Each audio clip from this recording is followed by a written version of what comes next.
আরিয়ানের কথা শুনে মারতে লাগলাম। আদ্রিতা, শয়তান ছেলে, তোকে তো আজকে আমি তেলে পোকা ভর্তা খাওয়াবো, দাঁড়া তুই। এই বলে আরিয়ানের পেছনে ছুটতে লাগলাম।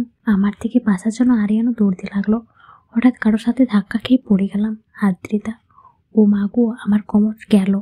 এখন আর কেউ আমাকে বিয়ে করবে না। আমার কি হবে? এই কোন সর্দার রে আমায় ধাক্কা দিয়ে ফেলে দিলি?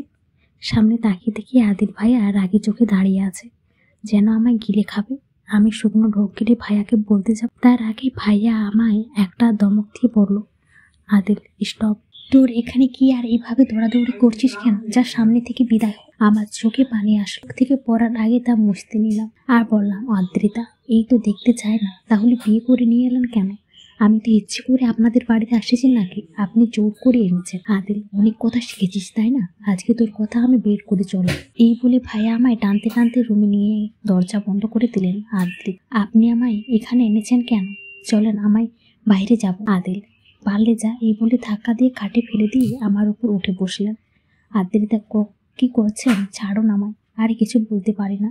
ভাইয়া আমার ঠোঁটে তার ঠোঁট ডুবিয়ে দিলেন। আমি অনেক চটপট করছি চারা পাওয়ার জন্য, কিন্তু তার সাথে আর পেরে উঠছি না। অনেকক্ষণ পর ছেড়ে দিলাম আর বলেন, এরপর যদি মুখোমুখি তর্ক করিস তাহলে এর চাইতে খারাপ কিছু হবে। ভয় পাই না আমি আপনার। ও তাই নাকি? এই বলে ভাইয়া আমার দিকে এগিয়ে আসতে লাগলো। আমিও প্রস্তুত হয়ে বসে আছি।